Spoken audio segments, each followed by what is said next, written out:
इव्होल्युशनचा अर्थ काय होतो? पण जनरली म्हणजे त्याचा शब्दशः जर मिनिंग घेतला आपण, तर evolution is nothing but the change. एखाद्या गोष्टीमध्ये खूप सारा चेंज घडतो, बरोबर आहे, आणि ह्या बदल घडू घडू पहिल्यापेक्षा काहीतरी वेगळे फॉर्म्स, वेगळ्या गोष्टी तयार होतात, त्याला आपण इव्होल्युशन म्हणतो. मग हे इव्होल्युशन एखाद्या लिव्हिंग ऑर्गॅनिझम बद्दल पण असू शकतं, किंवा एखादी इंडस्ट्री असेल त्याच्याबद्दल सुद्धा होऊ शकते. आपण त्याला रिव्होल्युशन शब्द वापरतो, बरोबर आहे. असे इव्होल्युशनचे बरेच प्रकार आहेत. ग्रीन रिव्होल्युशन आहे, व्हाईट रिव्होल्युशन, असे बरेचसे टाईप राहू शकतात. तर इथं जो आपल्याला वर्ड वापरायचा आहे तो आहे ऑर्गॅनिक इव्होल्युशन. ऑर्गॅनिक शब्दाला याचा अर्थ definitely it is related to the living organism, बरोबर आहे. मग आता ऑर्गॅनिझम मध्ये इव्होल्युशन कसं घडते, तर त्याची एकदम सिंपल डेफिनेशन आपल्या बुक मध्ये दिलेली आहे पहा. It is a process of slow gradual, म्हणजे याच्यामध्ये हळूवार गोष्टी घडतील, कंटिन्युअस अँड इरिव्हर्सिबल चेंजेस. सगळ्यात महत्वाचा शब्द आहे हा. ज्या प्रोसेस मध्ये चेंज घडणार, मॉडिफिकेशन घडणार, पण ते मॉडिफिकेशन कसे असले पाहिजे? They are not rapid, they are not fast. एक तर ते स्लो असायला पाहिजे, कंटिन्युअस. एक वेळ हे चेंजेस स्टार्ट झाले का हे चेंजेस कुठेही स्टॉप होणार नाहीत. That should be continue. Irreversible, change घडला का तो चेंज रिव्हर्स डायरेक्शन कधीच येणार नाही. एका ऑर्गॅनिझम पासून दुसरा ऑर्गॅनिझम इव्हॉल्व्ह झाला, डेव्हलप झाला, तर डेव्हलप झालेल्या ऑर्गॅनिझम पासून पहिला ऑर्गॅनिझम कधीच बनणार नाही. बेस्ट एक्झाम्पल जे आपल्याला सध्याच माहित आहे, inheritance. Suppose parents have produce the progeny. Parent पेक्षा प्रोजेनी जी असेल it is developed, definitely develop असेल, बरोबर आहे. मग आता हा जो पार्ट आहे याच्यामध्ये पॅरेंट पेक्षा प्रोजेनी मध्ये काही ना काही चेंजेस घडले असतील, ते चेंजेस तुम्ही ऑब्झर्व करू शकता. आणि हे पहिले सांगितलं मी, चेंजेस कसे आहेत? They are slow gradual continuous. Fast मध्ये घडली प्रोसेस तर ती इव्होल्युशनची नाही आहे. तो चेंज तुम्हाला ग्रॅज्युअल हळूवार होणाराच असला तरच तो इव्होल्युशन आहे. मग ही झाली डेव्हलप जनरेशन. ही यापेक्षा पुअर डेव्हलप असेल, बरोबर आहे. मग once the develop progeny form, एक वेळ अशी प्रोजेनी बनली तर याच्यापासून पुअर डेव्हलप प्रोजेनी बनणार नाही, याच्यापासून यापेक्षा आणखी डेव्हलप प्रोजेनी बनेल. Development will go on continuously. त्याच्या मधात कोणत्या प्रकारची गॅप नको, स्लो प्रोसेस असायला पाहिजे, आणि इरिव्हर्सिबल प्रोसेस असेल बदल होण्याची, चेंजेस. मग आता हा एवढा सारा चेंज घडून काय होतं? In which present day complex form, जे सध्याच्या कंडिशन मध्ये जे काही ऑर्गॅनिझम्स अवेलेबल आहेत, that all organisms are known to be complex one. पहिले सांगितलं आपण का जे पेरेंट्स राहतात ते सिंपल राहतील, आणि जी प्रोजेनी बनेल ती कॉम्प्लेक्स राहील. अर्थात कॉम्प्लेक्सचा अर्थ काय होतो? कॉम्प्लेक्स म्हणजे कॅरेक्टर्स त्याच्यामध्ये डेव्हलप राहतात. ज्या ऑर्गॅनिझम मध्ये हायली डेव्हलप कॅरेक्टर्स असतील त्याला म्हणायचं तुम्हाला कॉम्प्लेक्स. तर म्हणून changes in which present day complex form are develop, ज्या प्रोसेसमध्ये काय तयार होऊन राहिले? सध्याचे कॉम्प्लेक्स फॉर्म म्हणजे लिव्हिंग ऑर्गॅनिझम कसे डेव्हलप होतात? फ्रॉम द प्री एक्झिस्टिंग, जे अगोदरच आहेत, प्री एक्झिस्टिंग सिम्पलर फॉर्म. म्हणजे एक मुद्दा क्लिअर करा की जे आपले एन्सिस्टर आहेत, ज्यांच्यापासून आपण डेव्हलप झालो आहे, ते झाले ते कसे होते? सिम्पलर फॉर्म किंवा एन्सिस्टर. याच्यापासून सध्याचे कॉम्प्लेक्स फॉर्म डेव्हलप होऊन राहिले. कसे डेव्हलप होतात? तर थ्रू धिस प्रोसेस. म्हणून इथे आपली ऑर्गॅनिक इव्होल्युशनची तर डेफिनेशन परफेक्ट होऊन राहिली पहा.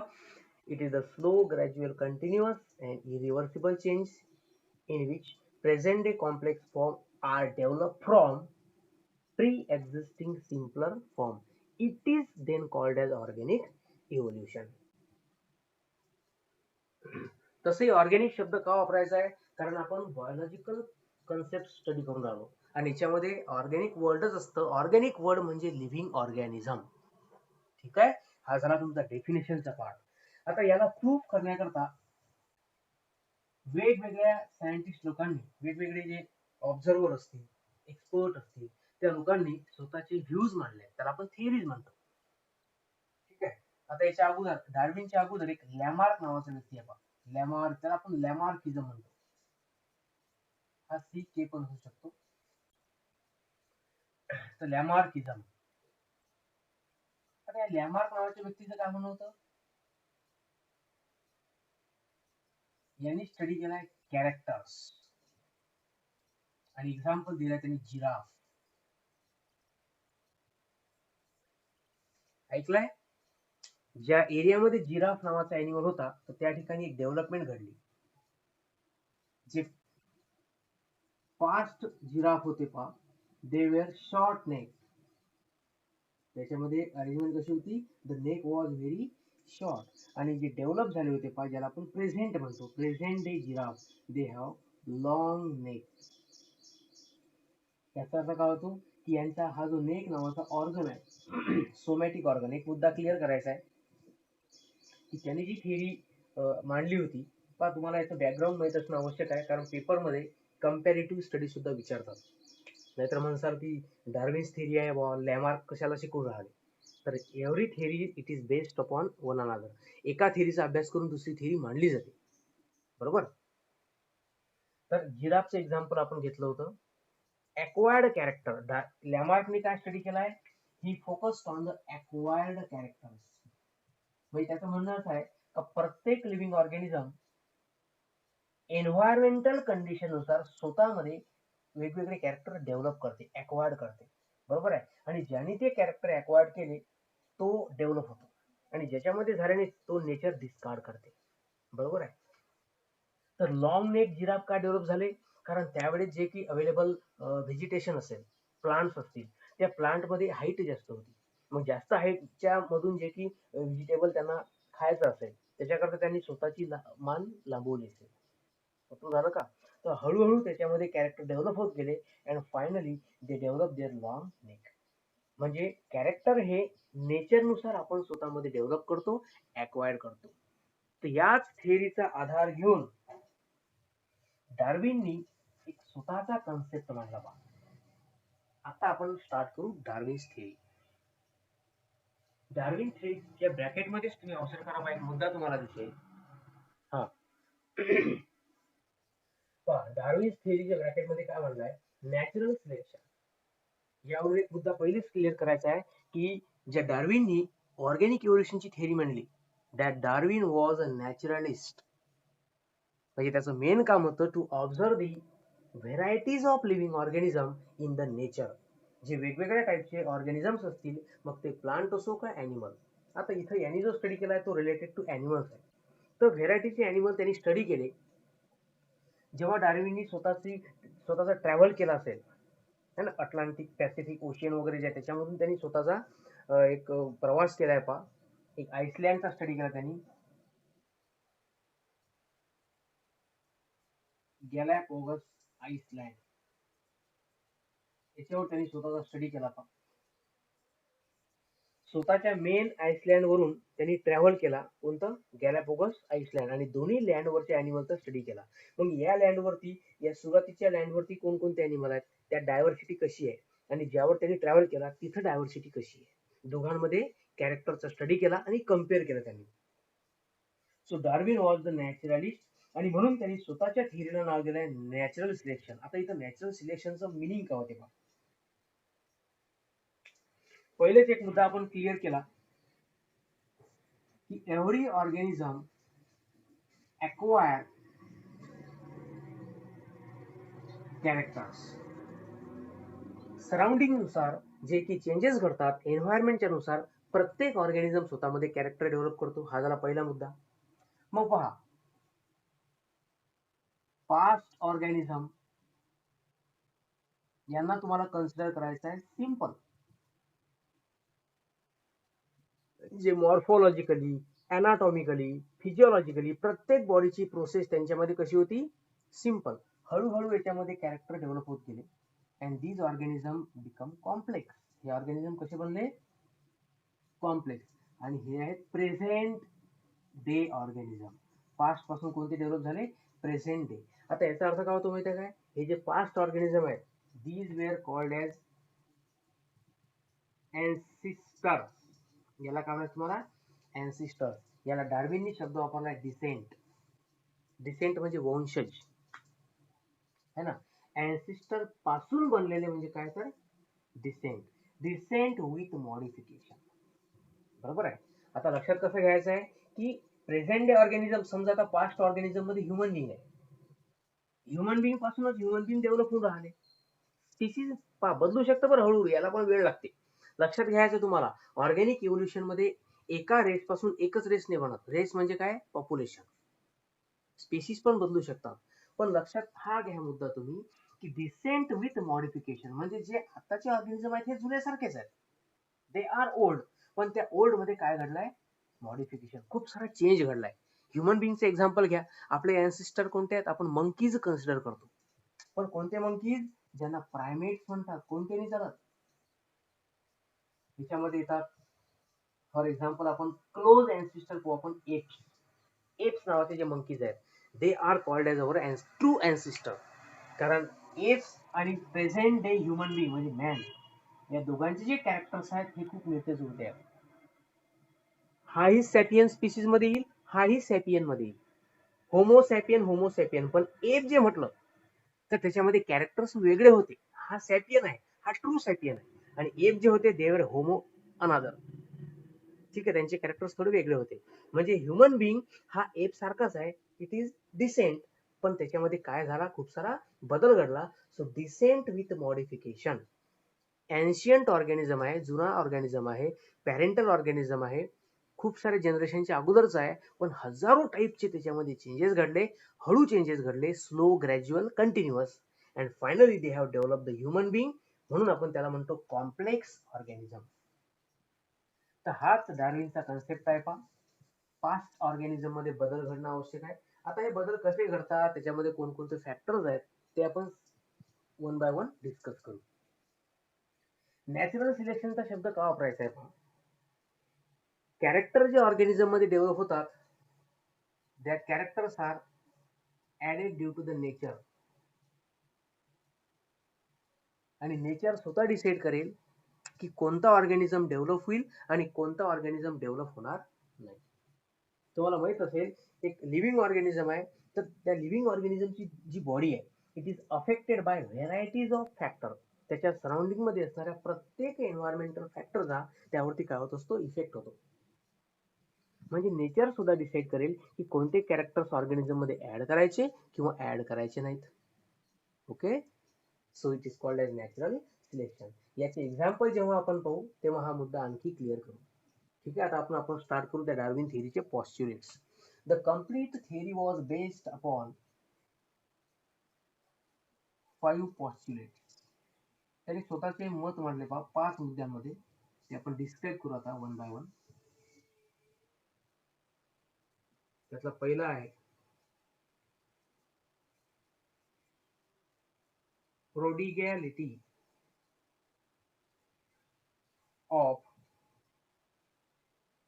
Nature.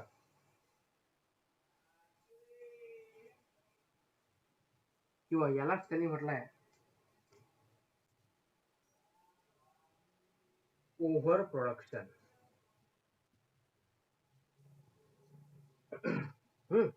Then second was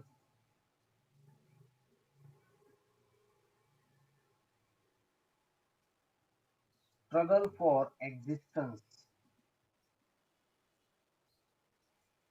Struggle for existence. 3 organic variations. Number 4 natural selection.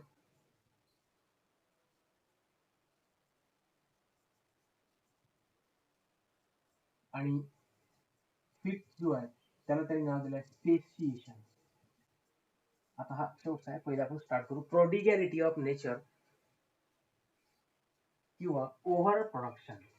याच पॉइंटला काही नोट्स मध्ये एनॉर्मस फर्टिलिटी असे वर्ड वापरण्यात. शब्द सगळे नवीन असतील, but as usual meaning simple असेल. पहा आता, कोणत्याही प्रकारचा लिव्हिंग ऑर्गॅनिझम असेल, एनी लिव्हिंग ऑर्गॅनिझम, आपण शक्यतोवर आता ॲनिमल कन्सिडर करू, ठीक आहे, कारण हा जो लेसन आहे याच्यामध्ये ॲनिमलचेच एक्झाम्पल दिले जास्तीत जास्त. तर every living organism have the property of reproduction. काही विषयी बाब सांगून राहिलो का? प्रत्येक लिव्हिंग ऑर्गॅनिझम मध्ये ही प्रॉपर्टीज आहे, टू अंडरगो रिप्रोडक्शन. मग आता रिप्रोडक्शन करणं म्हणजे काय? टू फॉर्म प्रोजेनी, स्वतः सारखे नवीन इंडिव्हिज्युअल बनवणं म्हणजे रिप्रोडक्शन. पण त्या प्रोडक्शनची कॅपॅसिटी, मल्टिप्लाय होण्याची कॅपॅसिटी प्रत्येक लिव्हिंग ऑर्गॅनिझम मध्ये वेगवेगळी आहे आणि खूप जास्त आहे. त्याला म्हणतात प्रोडिगॅलिटी ऑफ नेचर. प्रोडिगॅलिटी म्हणजे काय? प्रोडक्शन करण्याचा रेट. ओव्हर प्रोडक्शन, खूप सारी जनरेशन बनवणं, खूप साऱ्या कॉपीज बनवणं. एनॉर्मस फर्टिलिटी, फर्टिलिटी म्हणजे परत तेच प्रोडक्शन, आणि एनॉर्मस म्हणजे खूप जास्त. म्हणजे याचा अर्थ काय होतो? Every organism have the property and we must say that it have the ability to produce multiple number of individual. खूप सारे इंडिव्हिज्युअल बनवणं ही असते प्रत्येक ऑर्गॅनिझमची कॅपॅसिटी. आता किती कॅपॅसिटी राहू शकते याचा आपण एक्झाम्पल, यात एक एक्झाम्पल दिलं पाहिजे. Example number 1, salmon fish. पहा, ॲक्वेटिक ॲनिमलचं एक्झाम्पल का दिलाय? कारण जिथून या डार्विनचा प्रवास केलाय तो एक ओशियन आहे, ठीक आहे. तर म्हणून त्या पॅसिफिक ओशियन मध्ये असणारा जो ॲनिमल आहे, फिश आहे, तुम्ही लक्षात ठेवू शकता. सॅल्मन फिश म्हणजे काय? It is the Pacific fish, fish present in the Pacific ocean. आणि त्याच्यामधला त्यांनी स्टडी केलाय. सॅल्मन फिश किती कॅपॅसिटी आहे याची? It can produces 28 lakh eggs in a season. तुम्ही अंदाज लावू शकता. पहा, एक सिंगल फिश आहे की जे की त्याचा फर्टाईल पिरियड असेल, त्या फर्टाईल पिरियड मध्ये एक फिश किती एग तयार करू शकते? इट कॅन ले अबाउट 28 lakh eggs. आता एक मुद्दा क्लिअर करायचा आहे. हे डार्विननी एक त्याची थिअरी मांडली आहे. हे सगळं परफेक्ट असेल हे कशावरून सांगतो आपण? कारण तुम्हाला माहित आहे की लिव्हिंग ऑर्गॅनिझमचा एक स्वतःचा फिक्स टाइम असतो, बरोबर आहे. आणि जे प्रोजेनी बनतं नवीन, ती सगळी प्रोजेनी पूर्ण लाईफ स्पॅन पर्यंत जगेल याची गॅरंटी नसतं, बरोबर आहे. समजा एखादा इंडिव्हिज्युअल आहे, त्याचा लाईफ स्पॅन आहे 100 इयर्स, पण तो 100 वर्षापर्यंत जगेलच याची गॅरंटी नसते. माहित आहे आपल्याला, काही पर्सन म्हणजे अर्ली एज मध्ये सुद्धा डेथ होऊ शकते. नॅचरल डेथ आहे, ऍक्सिडेंटल डेथ आहे, इंज्युअर डेथ, डिसीज डेथ आहे, काही होऊ शकतं, किती सारे फॅक्टर्स आहेत. पण समजा हे जेवढी एग्स त्यांनी तयार केल्या ते सगळे एग्स सर्वाईव्ह झाले, मला सांगा, एका फिश पासून 28 लाखापर्यंत फिशेस बनतात. मग ते जर पूर्ण प्रोजेनी डेव्हलप झाली, त्यांची प्रोजेनी तयार झाली, त्यांची प्रोजेनी अशी जनरेशन टू जनरेशन जर कॉन्स्टंट राहिल्या, तर पूर्ण युनिव्हर्स मध्ये फक्त काय राहतील? फिश. बाकी कोणता ॲनिमल असेल का? पण असं होत नाही. म्हणून तर डार्विनने नॅचरल सिलेक्शन नाव दिलंय, की ही प्रोडिगॅलिटी आहे. हे एवढा प्रोडक्शनचा रेट आहे, पण महत्वाचं आहे की एवढ्या प्रोडक्शन पैकी किती फिशेस जगतात आणि टिकतात. त्या कशा टिकतात आणि नाही ते आपण नंतर पाहणार आहे, पण पहिले प्रोडक्शनचा रेट पाहून घ्या. Then example number 2. The example second says about the elephant. Elephant example काय घेतलं पहा, तर elephant is the slowest breeder.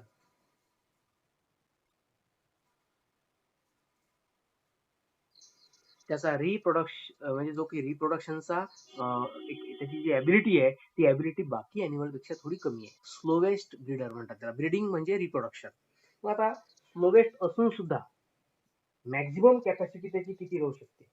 तर ही आपल्या पुस्तकामधून तुम्हाला थोडी क्लिअर करायची आहे. 750 इयर्स मध्ये 19 मिलियन पर्यंत एलिफंट बनवू शकतात.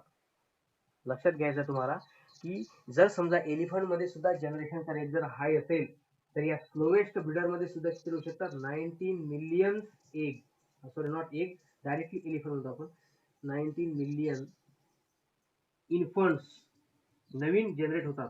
आणि एवढे जर टिकले तर पूर्ण त्या एरियामध्ये जिथं तो एलिमेंट असेल, त्या पूर्ण इकोसिस्टम मध्ये जास्तीत जास्त काय असतील? Number of elephant. म्हणजे हा एक पार्ट आहे की प्रत्येक लिव्हिंग ऑर्गॅनिझम मध्ये, ॲक्वेटिक असो की टेरेस्ट्रियल, प्रत्येकामध्ये रिप्रोडक्शनची कॅपॅसिटी हाय आहे, खूप आहे. म्हणून त्याला म्हणतात ओव्हर प्रोडक्शन, प्रोडिगॅलिटी जास्त प्रमाणात रिप्रोडक्शन करणं किंवा एनॉर्मस फर्टिलिटी. ठीक आहे. आता हा झाला आपला पहिला मुद्दा की खूप सारे लिव्हिंग ऑर्गॅनिझम मध्ये प्रोजेनी बनली आहे ना. Lot of individuals are there.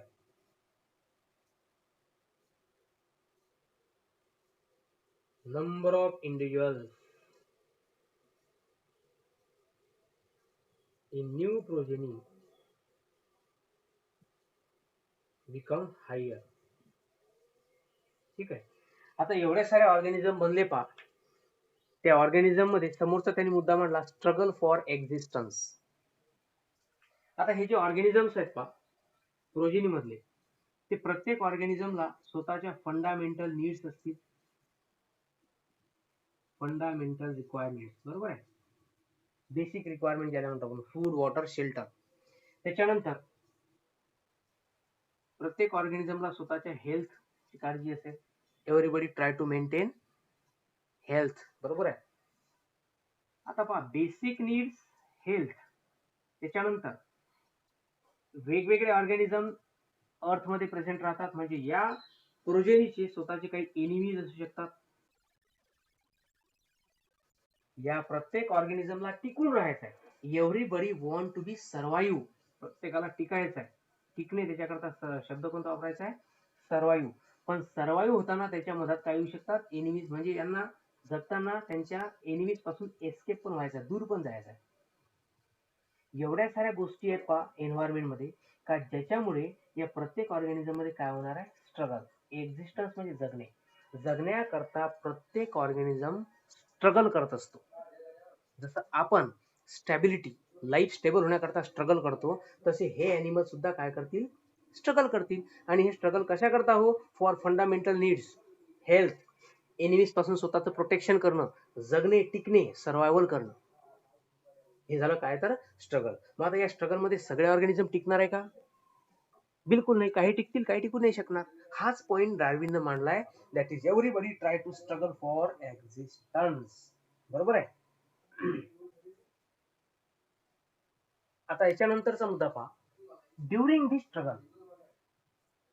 ही जेव्हा स्ट्रगल घडते, त्या स्ट्रगल घडताना प्रोजेनी बनवणं पण चालू आहे, रिप्रोडक्शन चालूच आहे. आणि या प्रोसेस घडताना काय होत असते? नवीन ऑर्गॅनिझम मध्ये काय घडतात? व्हेरिएशन. त्याला म्हणतो आपण ऑर्गॅनिक व्हेरिएशन. लिव्हिंग ऑर्गॅनिझम मध्ये घडणारे जे की बदल आहेत, द डिफरन्सेस अमॉंग इंडिव्हिज्युअल्स. मग ते पॅरेंट पासून तयार होणारी एक प्रोजेनी असो, दुसरी प्रोजेनी असो का कोणतीही, differences among the individuals are called to be variation. आता हे तर आपल्याला बेसिक प्रोसेस माहित आहे का नवीन प्रोजेनी बनताना व्हेरिएशन घडले पाहिजे. पण डार्विनचं म्हणणं काय की हे जे व्हेरिएशन्स आहेत, this variations are of the two type. त्यांनी या व्हेरिएशनचे दोन टाईप दाखवले. पहिला आहे फेवरेबल व्हेरिएशन आणि सेकंड आहे अनफेवरेबल व्हेरिएशन. आता याचं मिनिंग काय होते पहा. Favourable variation. बरं मला सांगा, ऑर्गॅनिझम मध्ये बदल का घडतात? का बदल घडत असतील? हे सगळे चेंजेस का घडतात? Due to environmental condition. Summer season आहे. समर सीझन मध्ये आपण स्वतःला सर्वाइव्ह करण्याकरता स्वतःमध्ये काही ना काही बदल करतो. बरोबर आहे. ते झाले व्हेरिएशन. विंटर सीझन आला, आपण परत काही ना काही बदल करतो की नाही? समर मध्ये आपल्याला पाणी जास्त प्यावं लागते, विंटर मध्ये पाणी कमी पिलं तरी चालतं. हा बदलच केला की नाही आपण? आपल्याला कोणी सांगतं का? All are the natural. असेच व्हेरिएशन आपल्या बॉडीतल्या कॅरेक्टर्स मध्ये घडत असतात पहा. सोमॅटिक कॅरेक्टर मध्ये असो, रिप्रोडक्टिव्ह. तर या ठिकाणी ज्या ऑर्गॅनिझम मध्ये व्हेरिएशन घडले, समजा व्हेरिएशन घडले काही नाही, आणि ते व्हेरिएशनचा त्या ऑर्गॅनिझमला काहीतरी फायदा आहे. The variation which are used for survival. ऑर्गॅनिझमनी स्वतःमध्ये बदल केले आणि त्याचा त्याला काय फायदा झाला? That are used for the survival. त्याचा फायदा त्याला टिकण्याकरता झालाय. सगळे व्हेरिएशन फायद्याचे नसतात. काही व्हेरिएशन झाल्यामुळे मला त्याचा फायदा होत आहे, मी त्याला म्हणेन की कोणते व्हेरिएशन आहेत? Favourable. So such variations which are suitable for survival. टिकून राहण्याकरता ज्याचा फायदा होतो त्याला म्हणायचं आहे तुम्हाला फेवरेबल. आणि ज्या व्हेरिएशनचा काही बेनिफिट होत नाही पण झाले व्हेरिएशन, त्याला म्हणायचं तुम्हाला अनफेवरेबल, याला म्हणू शकता तुम्ही unsuitable variations which are not important in the evolution. त्याचा काही फायदा नाही, घडले बा घडले, but that remain as it is. त्याच्यामुळे त्या ऑर्गॅनिझमला कोणताच बेनिफिट झाला नाही.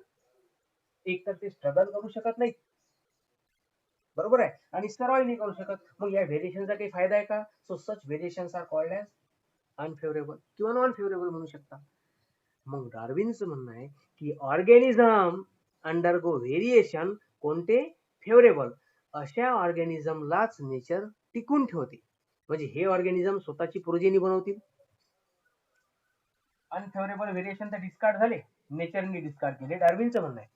आणि आता ज्या ऑर्गॅनिझम मध्ये कोणती व्हेरिएशन आहेत? फेवरेबल, जे व्हेरिएशन करून टिकून राहू शकतात. Organism with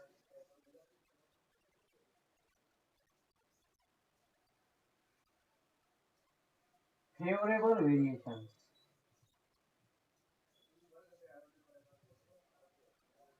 are selected by nature. हे जे ऑर्गॅनिझम आहेत हे स्वतःची प्रोजेनी बनवतील, बरोबर आहे, आणि ही प्रोजेनी समोर टिकून राहत असेल, याचा अर्थ नेचरनी त्या प्रोजेनीचं काय केलं? सिलेक्शन. का केलं? कारण ती अडॅप्टेड आहे. लक्षात ठेवायचे हे जे मुद्दे आहेत. फेवरेबल व्हेरिएशन म्हणजे काय? सच प्रोजेनी इज बेटर अडॅप्टेड, नेचरच्या कोणत्याही कंडिशनचा सामना ते करू शकते. It can face the all conditions in the nature. म्हणून त्याला म्हणायचं आहे ती प्रोजेनी, ती स्पीशीज कशी आहे? बेटर अडॅप्टेड आहे, आणि स्वतःमध्ये खूप सारी ऍडजस्टमेंट करून ठेवली आहे, आणि म्हणजे ती टिकून राहू शकते फ्रॉम इयर्स टू इयर्स. समोरच्या पूर्ण लाईफ मध्ये ती स्वतःची प्रोजेनी बनवत राहील. म्हणजे या स्पीशीजनी, या ऑर्गॅनिझमचं काय केलंय? नेचरनी काय केलंय? नेचरनी त्याचं काय केलंय? सिलेक्शन. म्हणून त्या टॉपिकचं नाव द्या नॅचरल सिलेक्शन. होऊ शकते काही नोट्स मध्ये याच पॉइंटला असे म्हटलंय,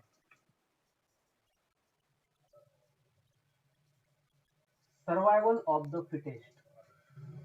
आता मला सांगा, फिटेस्ट म्हणजे काय? जो ऑर्गॅनिझम स्ट्रॉंग आहे. पण ऍक्च्युली स्ट्रॉंगचा अर्थ तसा नाही होत. फिटेस्ट म्हणजे असा ऑर्गॅनिझम ज्याच्यामध्ये कोणते व्हेरिएशन आहेत? फेवरेबल, तो असतो सुटेबल. आणि असा ऑर्गॅनिझम काय होईल? इट बिकम्स सरळ, तो टिकून राहील. टिकला म्हणजे काय? नेचरनी त्याला टिकू दिलं. So it is called as natural selection. याचे एक्झाम्पल्स आहेत गडे, जेव्हा आपण समोर पाहू डार्विनच्या थेरीचे आपण एव्हिडन्सेस पाहणार आहोत. ते एव्हिडन्सेस मध्ये तुमच्या लक्षात येईल की कोणकोणते एक्झाम्पल्स आहेत. ठीक आहे, आता इथपर्यंत हा मुद्दा क्लिअर झाला. प्रोडक्शनचा रेट वाढलाय, प्रत्येक ऑर्गॅनिझम मध्ये खूप सारी प्रोजेनी बनते. त्या नंबर ऑफ इंडिव्हिज्युअल जे बनले त्याच्यामध्ये स्ट्रगल होईल, खूप सारे भांडण होतील. मग ती स्ट्रगल इंट्रा स्पेसिफिक असो, एका स्पीशीजच्या ऑर्गॅनिझम मध्ये राहू शकते, वेगवेगळ्या स्पीशीजचे असेल त्याला इंटर स्पेसिफिक म्हणू शकतो आपण. काही ऑर्गॅनिझमची स्ट्रगल एन्व्हायरमेंट काढता असेल त्याला आपण एन्व्हायरमेंटल स्ट्रगल म्हणतो. एन्व्हायरमेंटल स्ट्रगल म्हणजे काय? नॅचरल डिझास्टर, नैसर्गिक आपत्ती आली का त्याला तोंड देणे, जसं कोरोना व्हायरस आला. This is environmental struggle for us, बरोबर आहे. याच्यामध्ये जे ऑर्गॅनिझमची इम्युन सिस्टम चांगली असेल तो टिकून राहील, ज्यांची इम्युन सिस्टम वीक असेल तो डिस्कार्ड केला जाईल. किती बेस्ट एक्झाम्पल आहे. नॅचरल सिलेक्शनचं एक्झाम्पल सध्याच्या प्रेझेंट डे मध्ये आपण स्टडी करू शकतो. कोविड-19, जे ऑर्गॅनिझम, दोज ऑर्गॅनिझम, याला मी थोडं इरेज करतो कारण आपल्याला समोरचा टॉपिक पाहायचा आहे.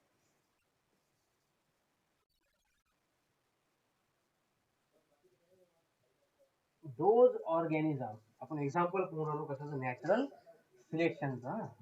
इट इज कोविड-19. हा एक इन्फेक्शियस डिसीज आहे, इन्फेक्शन. मग कोणाला इन्फेक्शन होतं? हे those who have weaker immune system. मग आपण दोन पार्ट करू इम्युन सिस्टमचे. Those person who have weaker immune system, weak, and those who have strong immune system. जर तुम्ही याचं वाचन केलं असेल या कोविडचं, या कोरोना व्हायरसचं, तर ज्या पर्सनची इम्युन सिस्टम स्ट्रॉंग आहे अशा ऑर्गॅनिझम काय करतात? They become recover from the corona virus. आणि ज्यांची वीक असेल दे बिकम डाईड. डाईड झाले म्हणजे काय? Nature have discarded those individual. आणि जे जगून राहिले याचा अर्थ काय? ते सर्वाईव्ह झाले. याचा earth nature have selected those organism. लक्षात येईल. हे एक्झाम्पल लक्षात ठेवा कोविडचं. हे लिहे पेपरमध्ये नाही लिहायचं तुम्हाला, पेपरमध्ये तुम्हाला पुस्तकातले एक्झाम्पल लिहायचे. तर ठीक आहे, हा झाला नॅचरल सिलेक्शनचा पार्ट. आता पहा,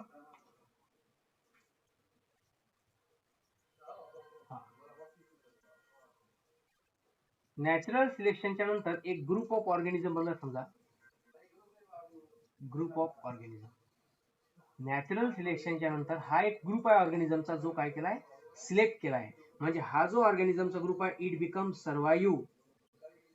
जो टिकला तो स्वतःची जनरेशन तयार करेल. It can form the new generation. Inheritance आणि हेरिडिटी ही जी प्रोसेस आहे ही कंटिन्युअस आहे, ही घडत जाईल. जो ऑर्गॅनिझम नेचरमध्ये आहे, इट अंडरगो इनहेरिटन्स. तो स्वतःची प्रोजेनी बनवणार म्हणजे बनवणार. पण आता बनवता बनवता काय होऊन राहिलं, एक तर हे ऑर्गॅनिझम स्वतःमध्ये कॅरेक्टर्स डेव्हलप करून राहिले, हळूहळू त्याच्यामध्ये मॉडिफिकेशन सुरू राहिले. बरोबर आहे. This new generation show many more modification. त्याच्यामध्ये काय होऊन राहिले, बदल घडून राहिले. मॉडिफिकेशन कशामध्ये झाले राव, modification occur in the characters. मग याच्यामुळे त्या डार्विननी शेवटचा मुद्दा कोणता मांडला माहिती आहे का, स्पेशिएशन. हा मुद्दा जो पाचवा मी इथं मांडतो,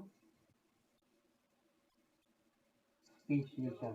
याचा अर्थ असा होतो, ओरिजिन ऑफ न्यू स्पीशीज. नवीन प्रजाती तयार होणं. कशी बनली माहिती आहे काय, जो पास्ट ऑर्गॅनिझम होता याच्यामध्ये काही ग्रुप ऑफ कॅरेक्टर्स असतील. It should have the group of characters. या कॅरेक्टर मध्ये काय घडले, मॉडिफिकेशन. आणि मॉडिफाईड होऊन आता काय तयार झाली, नवीन स्पीशीज. एक नवीन ऑर्गॅनिझम मध्ये ना प्रोजेनी, यातले काही ऑर्गॅनिझम डिस्कार्ड झाले, काही सर्वाइव्ह झाले. मग जे सर्वाइव्ह झाले त्यांनी स्वतःची जनरेशन बनवली. जनरेशन मध्ये नवीन नवीन कॅरेक्टर्स आले, मॉडिफिकेशन आले. आणि आता जो ऑर्गॅनिझम बनेल, आता जी प्रोजेनी बनेल ती पहिल्या प्रोजेनीपेक्षा वेगळी असेल. या पास्ट ऑर्गॅनिझमचे कॅरेक्टर आणि प्रेझेंट ऑर्गॅनिझमचे कॅरेक्टर वेगळे असतील. एक्झाम्पल दिलं मी तुम्हाला, शॉर्ट नेक जिराफ आणि present day long neck giraffe. काही फरक दिसून आला की नाही. हे अॅनिमल ए टाईपचे अॅनिमल बी अॅनिमल पेक्षा वेगळे वाटतात, कारण यांचे कॅरेक्टर डेव्हलप झाले आहेत. So this is called as new species. अशा पद्धतीने नवीन स्पीशीज ओरिजिनेट होते, असं डार्विनचं म्हणणं आहे. म्हणजे एकच मुद्दा, new species arises from the past. पण कोणती species, which is better adapted. जो ऑर्गॅनिझम स्वतःला अडॅप्ट करेल त्यालाच म्हणायचं तुम्हाला नवीन स्पीशीज. बरोबर आहे. ही स्पीशीज समोर टिकून राहील नेचरमध्ये जोपर्यंत बदल घडणार नाही. बदल घडले का परत ही स्पीशीज डिस्कार्ड केली जाईल, यामध्ये बदल घडतील, परत नवीन स्पीशीज बनत राहील. ही प्रोसेस कंटिन्यू होत राहील. बरोबर आहे. अशा पद्धतीने डार्विननी स्वतःचे पॉस्ट्युलेट दिले बा for the study of its theory, natural selection. आता हा तर झाला डार्विनच्या थेअरीचे पॉस्ट्युलेट. बरोबर आहे. आता याच्यामध्ये काही एव्हिडन्सेस पण दिले आहेत पहा. त्यानंतर काही लोकांनी या डार्विनच्या थेअरीला अपोज पण केलाय. पण आपण अपोजेस नंतर पाहू, सगळ्यात पहिले एव्हिडन्स पाहू. पहिला evidence,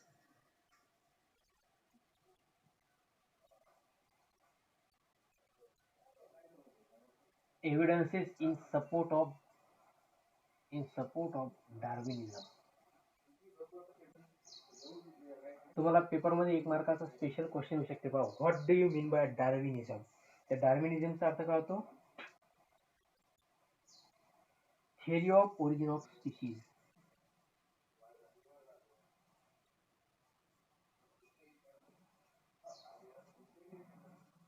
theory of origin of species by natural selection. नवीन स्पीशीज जी बनते ती नॅचरल सिलेक्शनच्या थ्रू तयार होते. याला म्हणतात डार्विनिझम. आणि तुम्हाला पेपरमध्ये असे विचारू शकतात की which book have published by the Darwin. डार्विननी स्वतःचे जे की ऑब्झर्वेशन्स आहेत ते एका बुक मध्ये पब्लिश केले आहेत पहा. आणि त्या पुस्तकाचं नाव सुद्धा कोणतं आहे, theory of origin of species by natural selection. असे 2 पॉइंट लक्षात ठेवता. Now let's study the evidences. 5 मिनिटाचा मुद्दा आहे पहा. पहिला एव्हिडन्स आहे जो तुम्हाला मी ऑलरेडी डिस्कस करून सांगितलाय, long neck giraffe. long neck giraffe to get leaves from tall trees, हे पहिले एक्झाम्पल बरोबर आहे. दुसरं एक्झाम्पल आहे पहा, ब्लॅक कलर पेपर मॉथ.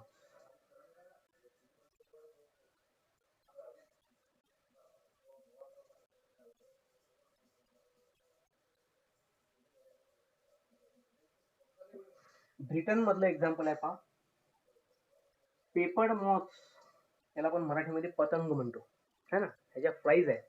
तर ब्लॅक कलर कसा काय डेव्हलप झाला, ब्लॅक कलरच्या मॉथ जास्त काळ का टिकल्या, तर त्याचं एक्झाम्पल आहे ब्रिटन मधलं. हे एक्झाम्पल जे आहे मी तुम्हाला एक्सप्लेन करून सांगणार आहे पण नंतरच्या वेळेस, कारण एक स्पेशल तुम्हाला जे मॉडर्न सिंथेटिक थिअरी आपल्याला पाहायची आहे, त्या थिअरीमध्ये सुद्धा तुम्हाला याचं एक्झाम्पल येईल, तर तेव्हा आपण त्याला डिटेलमध्ये पाहूया. ठीक आहे, हा झाला तुमचा पूर्ण डार्विन्स थिअरीचा. ठीक आहे, बाकीचा कन्सेप्ट जो आहे तो आपण काय बघू, उद्याला पाहू. ठीक आहे, थँक्यू.